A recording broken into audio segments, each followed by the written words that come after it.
Le commentaire de Fred Bérard. On va commencer par se dire bonjour. Salut Fred. Bonjour. Salut. Voilà, c'est fait. Voilà le quiz du prof. C'est l'heure du quiz du prof. Ça a l'air plus poli comme ça. Oui, c'est beaucoup poli. On sait vivre chez les Trudel. Voilà. Alors, qui est le premier ministre qui a assuré le droit de vote des femmes au Québec? Au Québec. OK, parfait. Est-ce Maurice Duplessis, Adélard Godbout, René Lévesque, Alexandre Tachereau, Honoré Mercier, Jean-Guy Tremblay? Jean-Guy Tremblay. Faudrait toujours que tu nous fais une liste d'épicerie ou la nomenclature du bottin. C'est bon, excellent. Quand je te fais pas de choix de réponse, tu paniques. Quand je te fais des choix de réponse, t'es tanné. Je suis jamais content. Tu devrais le savoir. OK, allons-y. Vos réponses. Je te le confirme, il n'est jamais content. Hey, 2 sous moi, ça va être beau. 825-255-9909 pour donner vos réponses. Jusqu'à maintenant, on a Claude Labelle, France Corbeil, Rosiane Lachaine, et Chantal Vizina qui sont finalistes pour le tirage donc du lavage intérieur-extérieur d'une valeur de 100$ chez Honda Mont-Laurier. Ça va, Fredouille? Ah oui, hey, tiens, je rajoute un cadeau. Oui? Aujourd'hui, il y aura un deuxième prix. OK. Tiens, le gagnant ou la gagnante du deuxième prix se mérite une casquette des Blue Jays que j'irai lui acheter dimanche ou lundi prochain. Ah, ça, c'est gentil. Wow. Hein? Ça, c'est Pas pire, gentil. Autographié par Beau Bichette. Ah, ouais, mais là, ambitionne pas, là.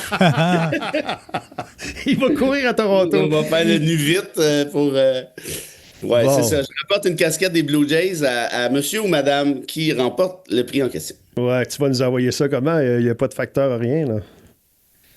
On va s'arranger. Ouais, je pense qu'on est capable. Faites-en pas. C'est bon. Au pire, tu viendras amener. C'est ça. Non, ça, c'est dangereux. Reste là. Je t'ai dit. Je t'ai dit. Toutes les fois qu'il vient ici, je me lève tard. OK. On va y aller avec les questions de nos... Tu sais que le prix Nobel n'a pas été remporté par Donald Trump, évidemment. Ben oui, j'ai vu ça. Ça a été remporté par Maria. Quelle belle victoire. Hein? Une dame, comment je dirais, de grande envergure Ouais. qui lutte pour la démocratie au Venezuela, qui a été pendant plusieurs années une démocratie relative, disons ça. Puis ça s'est effondré dans les dernières années, là. Il y a eu un marasme économique aussi. C'est un pays qui est devenu très, très autoritaire, très fascisant. Et elle organise comment je dirais, l'opposition, si on peut dire ça comme ça. Donc, bravo, chapeau, puis quel soulagement que ce soit pas Donald qui a réussi à faire plier le comité du prix Nobel. Moi, je le craignais, je te l'avais dit, là, je le craignais. Et Il y a une question de timing qu'on dit du côté des gens du prix Nobel là, en Norvège. Il fait stopper un génocide de 3 jours pour dire Ouais. c'est d'une subtilité. Ouais. Mais là, maintenant qu'il l'a pas gagné, bon gagnant, bon perdant comme il est, regarde bien ça, ce qui va se passer. Ouais, Maria Corina Machado. C'est des nouvelles qui viennent pas toujours à nous. Hein. On a l'impression de la découvrir, là, mais bon, Ouais. Ceux qui suivent un peu Mais c'est souvent ça pour les prix Nobel. Hein, Ouais. au final. Si on est honnête, là, on connaît pas nécessairement tout le monde, mais elle, c'est vraiment une figure de proue. Puis je te dirais que les prochains prix Nobel, ça va être des candidatures comme la sienne, c'est-à-dire des gens qui luttent pour empêcher le fascisme. OK. Pat voulait nous amener sur ce terrain, mais ça a été envoyé avant que la décision soit prise. Mais il dit j'espère que ça va bien, mon oncle Fredouille. Je trouve que le monde est dupe parce que, Trump est dans le décor politique et pour les mauvaises raisons, on le sait, manipulateur, obtient toujours ce qu'il veut et cela peu importe tout ce qu'il veut obtenir. Le prix Nobel fait partie de ça. Il dit... dans son plan de paix, il est prévu que le Hamas doit rendre les armes sans condition et sortir de leur repère. Est-ce que ça va se faire, selon toi? Ben, ça, c'est la phase 2 hein, du plan en question. Puis on en a parlé, c'était quand? C'est mercredi ou mardi? Je ne me souviens plus. Ça va être le bout difficile parce que là, les deux, c'est-à-dire Israël et le Hamas, se regardent comme chien de faïence. Puis là, ils vont se dire, bon, ben regarde, Israël a continué d'avancer. Si Israël part pas, moi, je garde mes armes. Israël va dire, je pars pas tant qu'ils ont leurs armes. Fait que ça va être de jouer à chicken en sens inverse, si tu veux, là, quelque part. Puis je doute, moi, que... En tout cas, on verra là, ce que Donald va faire avec ça, mais... Oui, moi, je suis assez d'accord avec Pat ici. c'est pas fait. Là. C'est le bout le plus délicat, peut-être? C'est un des bouts les plus délicats. Hein? Moi, je pense que c'est le bout le plus délicat, plus comment on va organiser le territoire d'un point de vue gouvernance administrative. On a dit que ça allait être sous la gouverne internationale, mais dans les faits, ça va être qui exactement? On sait qu'Hamas ne fera pas partie, puis c'est une bonne affaire de l'administration comme telle, mais qui va être là? Donc, en d'autres termes, tant mieux, là, on va comment je te dirais, se réjouir du fait que la première étape est franchie, c'est-à-dire, OK, on arrête de se taper sa gueule, vous remettez les otages, mais c'est la deuxième étape qui est plus inquiétante, je pense. OK. Et les otages, en début de semaine, tu y crois? Ben, le Hamas est un peu fourré, là, pour le dire bien poliment, c'est que ses appuis au Moyen-Orient ont fondu. Pourquoi? Parce que Tel Aviv est allé bombarder la Syrie, le Qatar et le Liban, ce qui fait plus l'Iran, en fait. Ce qui fait en sorte que le Hamas n'a plus de chum nulle part, parce que ces pays-là disent, regarde, là, ils l'ont dit d'ailleurs publiquement, hein, j'invente pas ça, ils ont dit, regarde, le plan de paix, là, ça va être ça, puis c'est parfait comme ça. En d'autres termes, ils veulent plus appuyer le Hamas. Donc, si le Hamas n'a plus d'appui dans des pays aussi puissants que ceux que j'ai nommés, ben, il est nécessairement isolé, là. Donc, moi, je pense que oui. Je pense qu'ils vont remettre les otages. Ceci dit, ils ont décidé, je ne sais pas si ça va se faire éventuellement, mais ils ont décidé pour l'instant de conserver les otages décédés, donc les dépouilles, en attendant de s'assurer qu'Israël recule réellement. Tu vois, fait que c'est un jeu, là, je pense que c'est comme ça qu'il faut le résumer. C'est le jeu de chicken, en fait. Il y a une publication qui est parue dans les dernières heures. Je pense que c'est le Jerusalem Post, je ne suis pas certain, avec le visage... Bon, c'est comme l'ombrage, le visage de profil de Donald Trump, et c'est les photos de tous les otages. Il est écrit « Il les ramène à la maison » ou quelque chose comme ça. Je suis sûr qu'il va l'afficher dans le bureau ovale. Il pourrait aussi se mettre une étoile dans son cahier. André?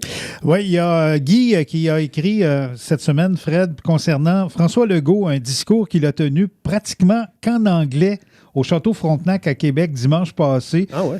Il semble qu'il a fait ça devant les dignitaires américains, des gens d'affaires québécois qui étaient réunis au Château Frontenac. Et même hier ou avant-hier, l'opposition là, qui est sortie à Québec, que ce soit Pablo Rodriguez ou encore les gens de QS qui ont dit que ça n'a pas d'allure qu'à Québec, dans la capitale nationale, le premier ministre tient un discours aux 2/3 en anglais. Qu'est-ce que tu penses de ça? Je l'ignorais. Je sais pas, entendre parler François Legault en anglais pendant ça doit être pénible. ça doit être longtemps. Déjà en français, c'est pas évident. Non, mais tu sais, il parle. Oui, non, je sais.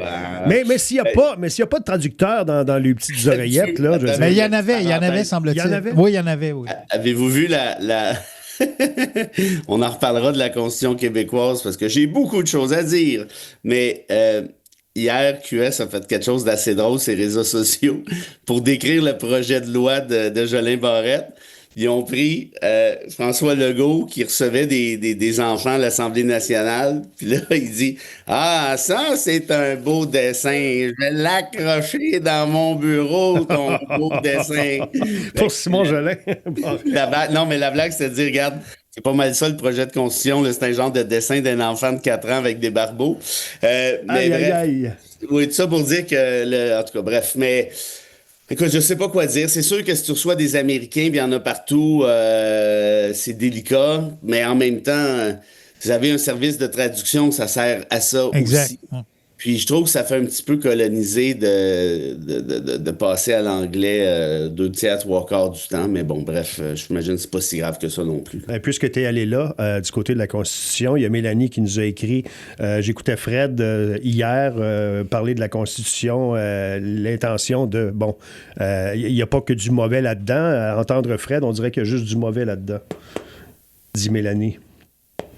Ben, c'est quoi le bon, Mélanie?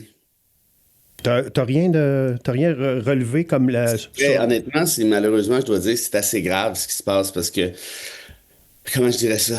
L'article 5, je veux pas trop vous badiner avec ça ce matin, mais te dit que les institutions publiques, ça vaut par exemple les municipalités, les cégeps, les universités, la SQ, il y a une longue liste, les syndicats vont rentrer là-dedans quelque part, ne pourront plus contester devant les tribunaux la constitutionnalité des lois. Ouais.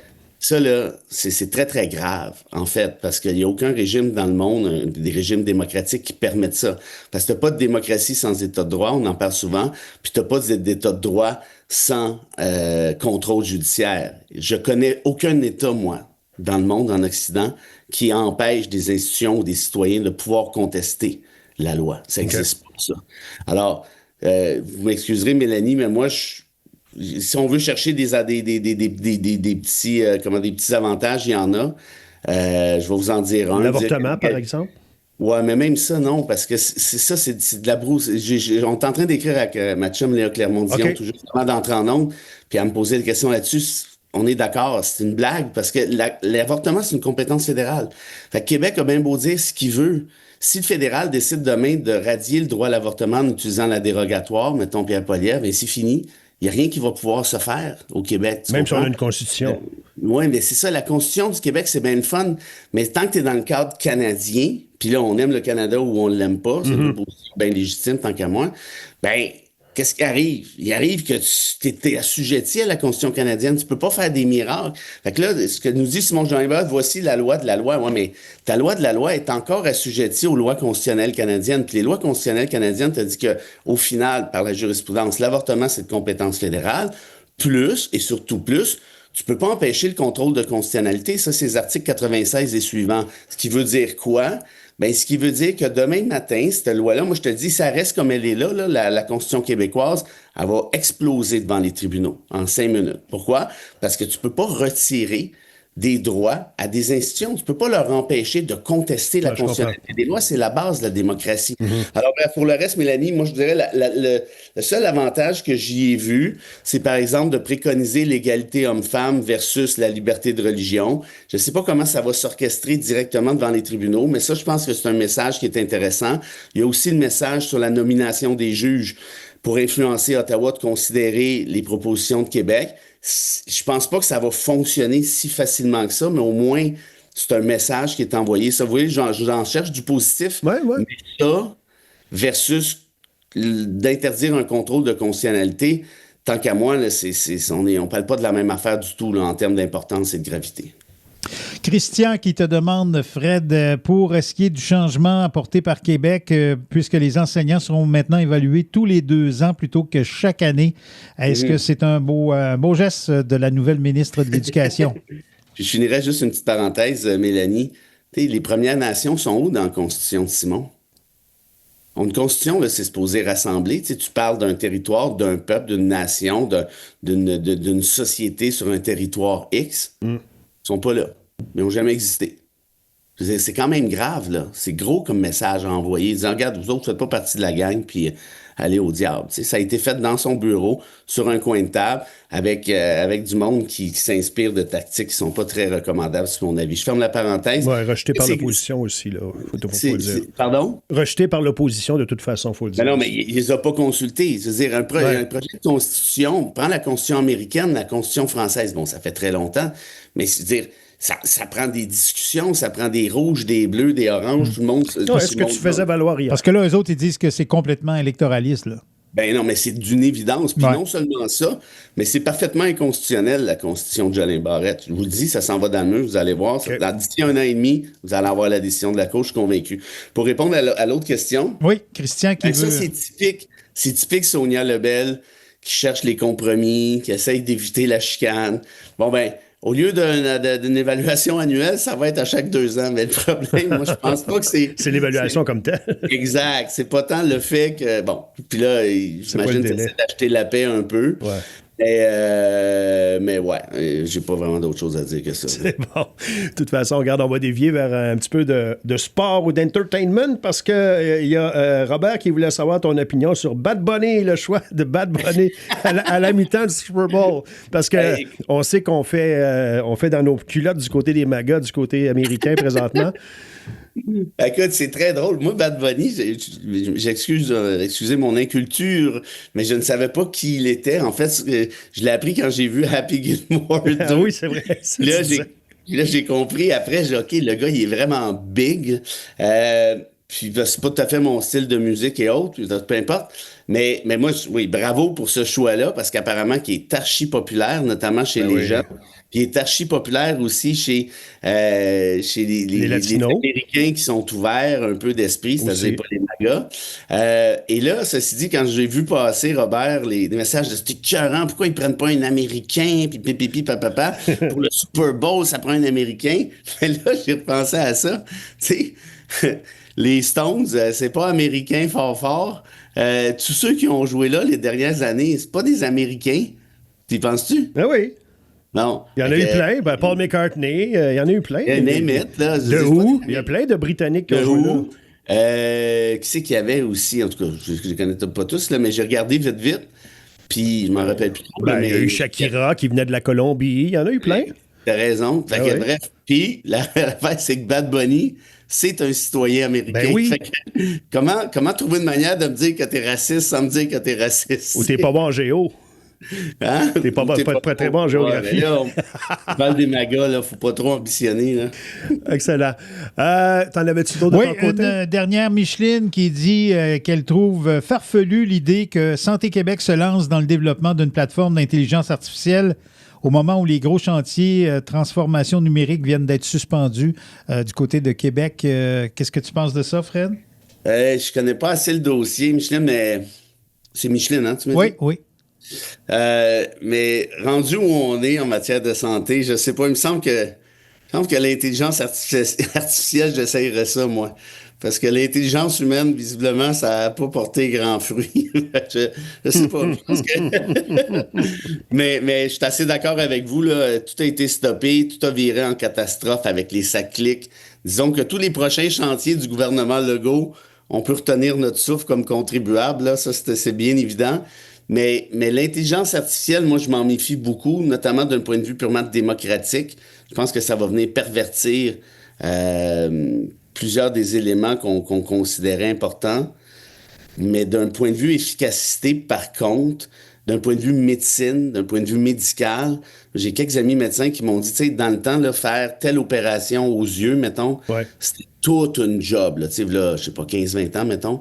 Aujourd'hui, parce que ça c'était discuté dans la question des négociations avec les médecins, aujourd'hui, cet acte-là, ben, il prend, je dis n'importe quoi, là, mais genre 3 fois moins de temps, puis beaucoup plus sécure du fait de la technologie, donc à quelque part de l'intelligence artificielle. Mais c'est ça.